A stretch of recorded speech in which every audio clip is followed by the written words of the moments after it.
I first came across brafe.space somewhat by accident. I was invited to the first camp and I turned up.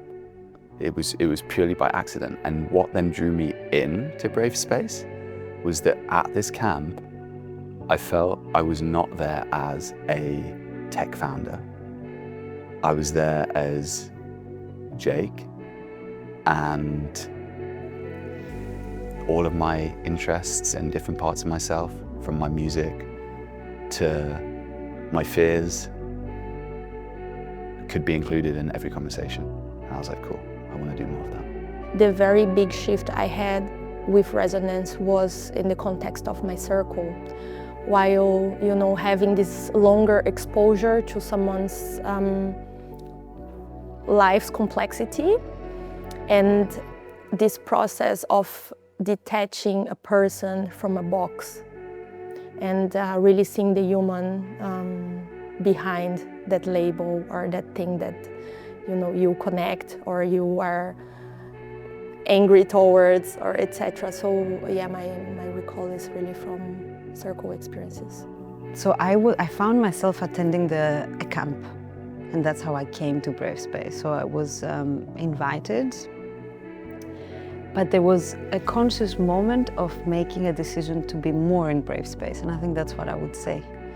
I felt what happened to me in that 1.5 days was really, it felt like an opening of space where I could look beyond my normal self and beyond my normal beliefs and my normal stories, that I am a woman and in society I'm, discriminated, and in funding no one wants to fund us, right? There was this moment where I felt, oh, there is more around, and I can just relax into myself and the environment and not fight. I think fighting was an important one, and just see a bit more and a bit clearer. And that happened in the second day of the camp. I was pretty much on a search beforehand in context of process I made myself before, searching for a different way of people coping with each other in a business context, but also beyond. And so I met a bunch of people, talking to them, and together we came up with the idea to meet with quite a number of other people the first time. And what for me was so attractive was the combination of a systemic view on society and organizations combined with the perspective of individuals and their relationship to themselves. We didn't have the real modeling and wording around it, what we nowadays have, but that was pretty much the content of our discussions beforehand, and that brought me to brafe.space and what I still perceive as very attractive. Since I joined the first Brave camp, slowly over time, I've noticed I care a lot less about how I am showing up, like the version of myself that I'm presenting. Like now, for example, I don't feel I need to be Jake, the tech founder, or that I need to present myself as whatever I think a space might expect of me. I've noticed that I'm able to arrive and be more okay with being who I am in that moment. And then that has had many practical implications, but the biggest shift since I joined that very first camp is that ability just to accept more parts of myself in any given moment. I experience a lot of openness and a lot of willingness to try things differently. There is a love that I have seen demonstrated in difficult conversations.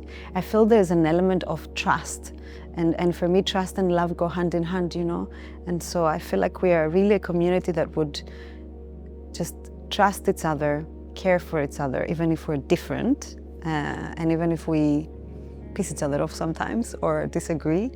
And if I take myself out and I observe us, this trust shows me like a calm bubble. It is, I feel, very much the fabric of who we are. And I feel a lot of the things that we do consciously to calm our nervous system down, meditations or just other tools we have, really help this calmness, this trust. And I feel like there's still strong opinions and personalities and points of view, definitely. I mean, it's a collective of people who are making a change in different parts, so there's very strong personality. So it's not, it's not a calm, quiet retreat type of feeling. It's more of a trusting. What comes up is like a calm dinner with family members, right? But there's still a lot of voices that are loud, but that's because there's love and trust that you can be that and still not get thrown out, right? Out of the dinner table, so, yeah. For me, a very important and impressive moment was during our first Brave camp, when we made this privilege walk, seeing the room full of people standing in a composition what came out of the privilege walk, and then turning to each other and talking about it, that felt pretty much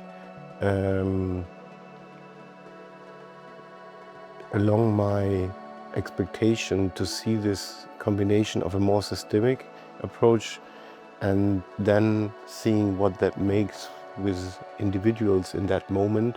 If you see then in a we space your relational position towards other people and then sharing and discussing about it, that was pretty much the moment what I felt deeply at the time, and what is also always what I recall thinking back to this early camp at that moment in time.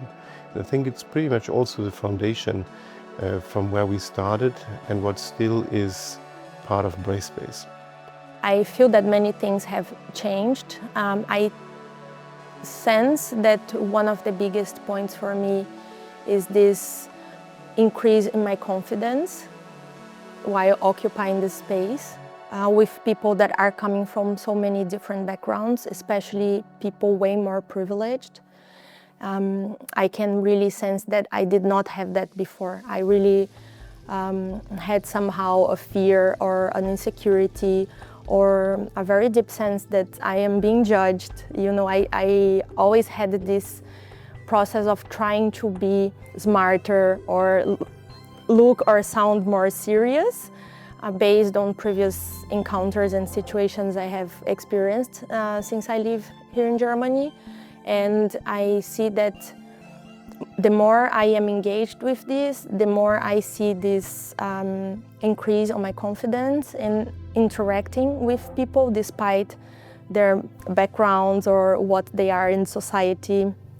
And this is something I find very valuable because it brought me closer to a process of authenticity, which is something that for me, especially coming from this background of domestic violence and experiencing so much trauma, it does not come lightly. It is an exercise, and it is not something that I naturally had a space or opportunities to practice, and I really do this here.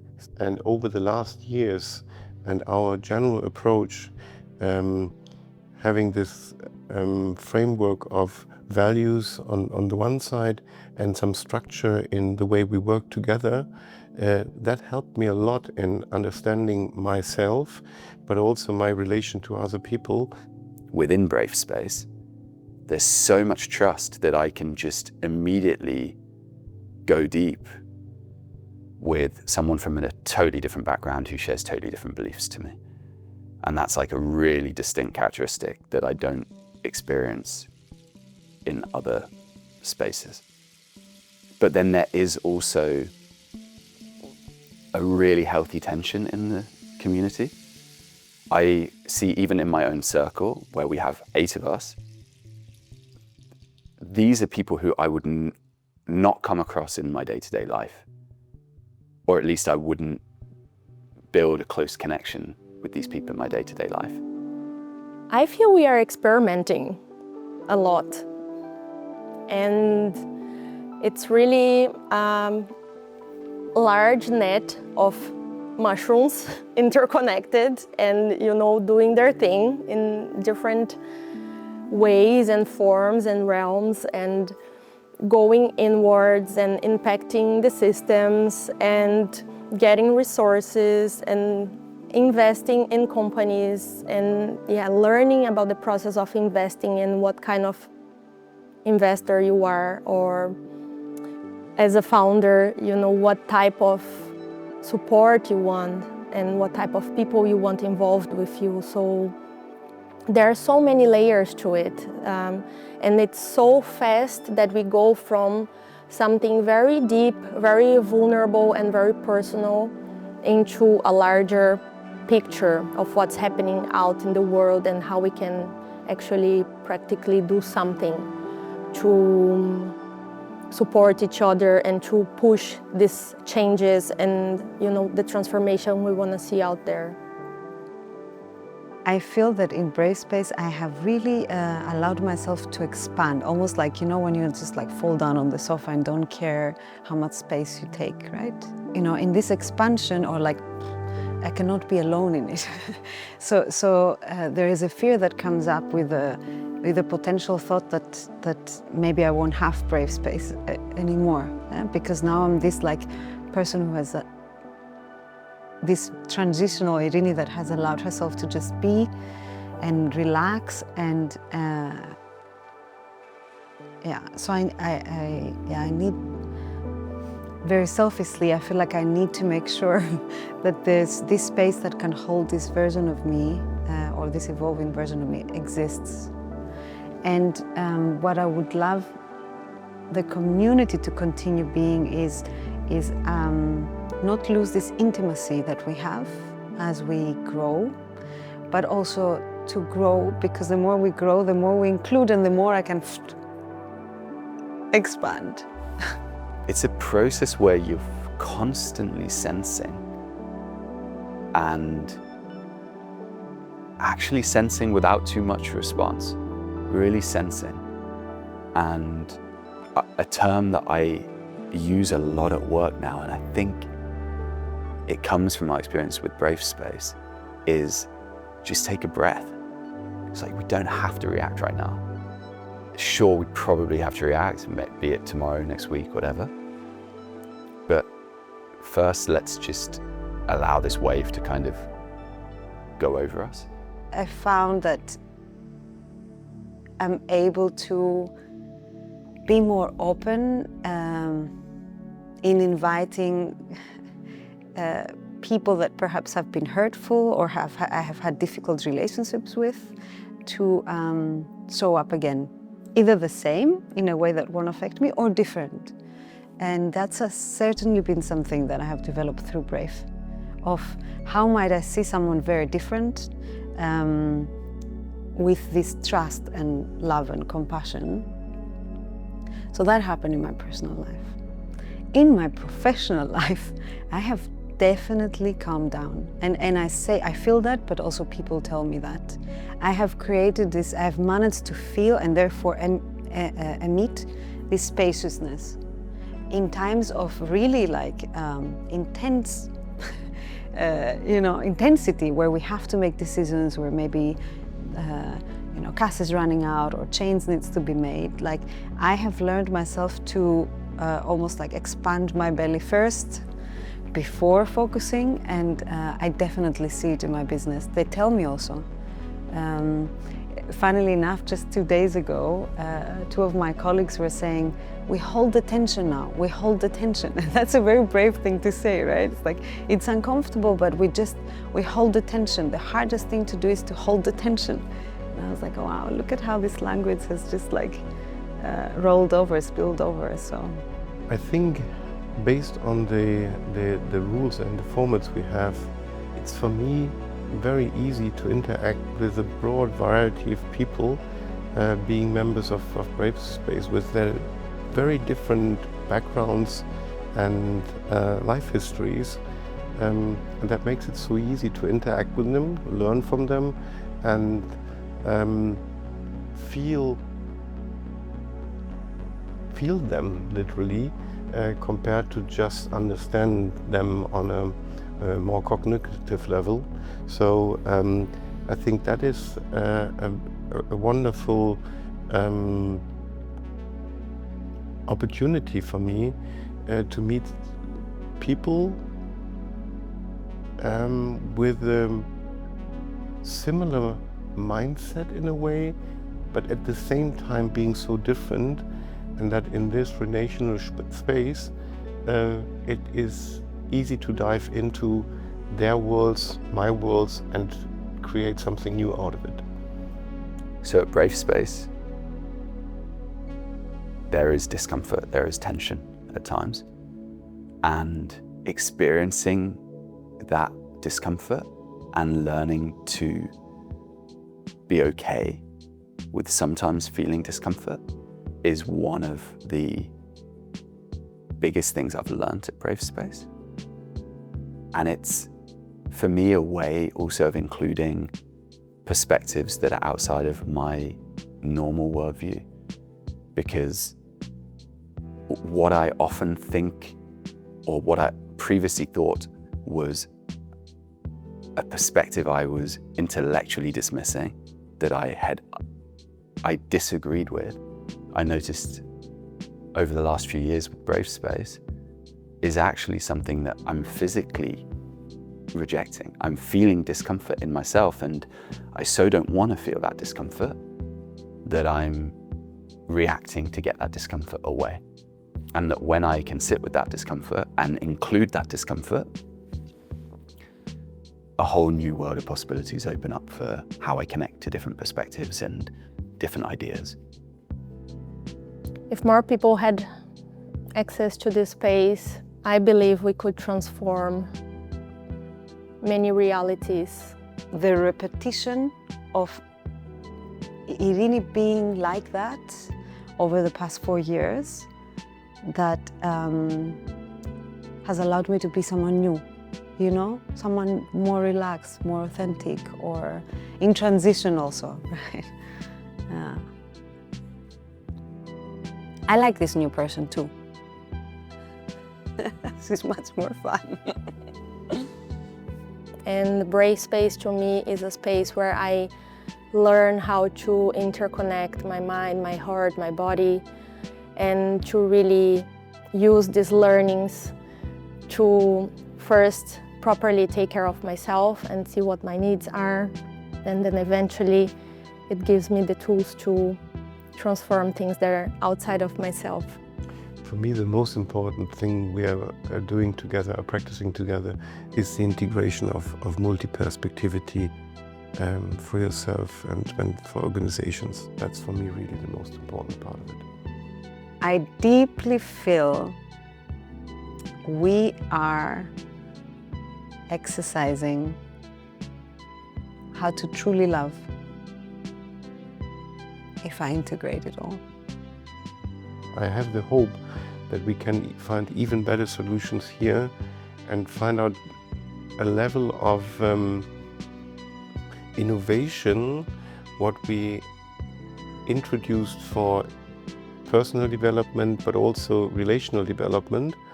And I think that there's a lot of headspace left in coping with money and funding.